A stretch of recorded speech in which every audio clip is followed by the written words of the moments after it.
तो बेटा आज हम सीखेंगे मिडल टर्म स्प्लिटिंग जो क्लास 9 के लिए भी इंपॉर्टेंट है और क्लास 10 के लिए।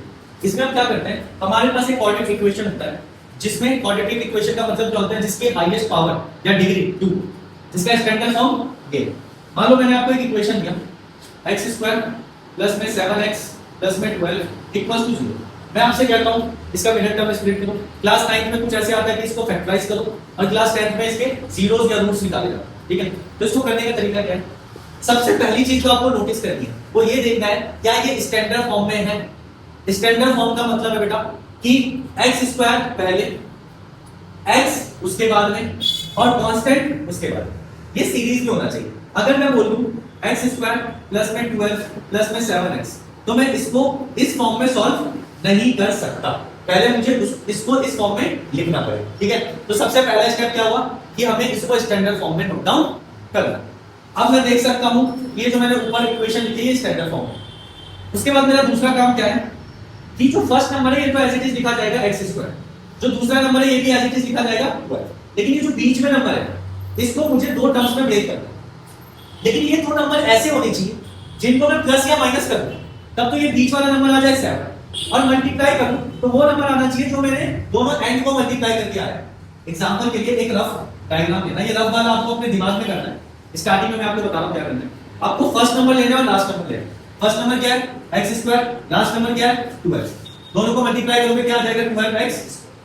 यानी अब आपको इसकी जगह ऐसे दो नंबर लिखने हैं जिसको मल्टीप्लाई करो तो 12 आ जाए, प्लस या माइनस करो तो 7। ठीक है, तो मुझे ऐसा नंबर नहीं पता, लेट्स सपोज, वैसे तो इसका आंसर होगा 3 और 4, लेकिन मुझे सपोज करो नहीं पता, तो मैं क्या करूंगा, मैं 12 के फैक्टर सोचूंगा कि 12 कब कब आता है।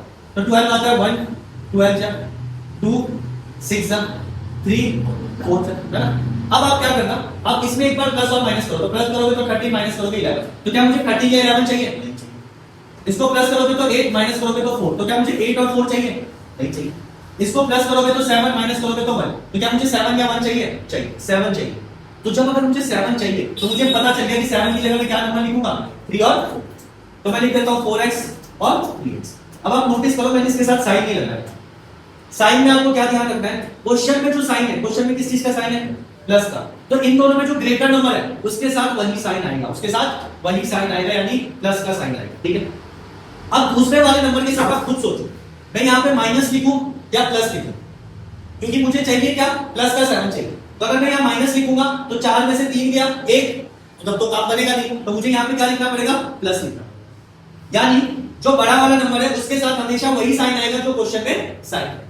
कोई दिक्कत की बात? ठीक है, अब आप दो पेयर इधर बनाओगे, दो पेयर इक्वल्स टू, इसमें कुछ कॉमन आ रहा है, x कॉमन आ रहा है तो x कॉमन ले लेंगे, x प्लस, इसमें कुछ कॉमन आ रहा है, 3 के टेबल में आते हैं दोनों, तो 3 ले लेंगे, बचा x प्लस 2 इक्वल्स टू 0। अब आप देखो ध्यान से, ये x प्लस 4 ये भी है, x प्लस 4 ये भी। इसका मतलब ये आपका चेक करने का तरीका है। अगर ये बिल्कुल सही आ रहा है तो आपने सही किया, अगर ये अलग आया, मान लो इधर प्लस इधर माइनस, तो आपने गलत किया। ठीक है, इन दोनों ब्रैकेट में सेम नंबर आने चाहिए। अब आप इसको कॉमन लोगे तो एक बार तो x प्लस 4 आ जाएगा और एक बार जो इसके साथ बचा हुआ नंबर है x प्लस 3। तो ये जो आपका y है मिडल टर्म स्प्लिट हुआ, यानी इसको जब हमने मिडल टर्म स्प्लिट किया तो इसके जो फैक्टर है ये होते हैं। ये क्लास 9 में हम करते हैं। क्लास 10 में हम क्या करेंगे, अब लिख देंगे x plus 4 equals to 0 and x plus 3 equals to 0। 4 इधर प्लस हो रहा है तो जाके माइनस, तो x की वैल्यू आ गई -4। 3 इधर प्लस हो रहा है तो जाके माइनस, तो x की वैल्यू आ गई -3। तो ये हो गया इसके जीरोस, ये इसका फैक्टर हो गया और ये इसका 0 या रूट। समझे बात को? बहुत ही इंपॉर्टेंट टॉपिक है, हर क्लास में आपको इसका नीड होगा। Note down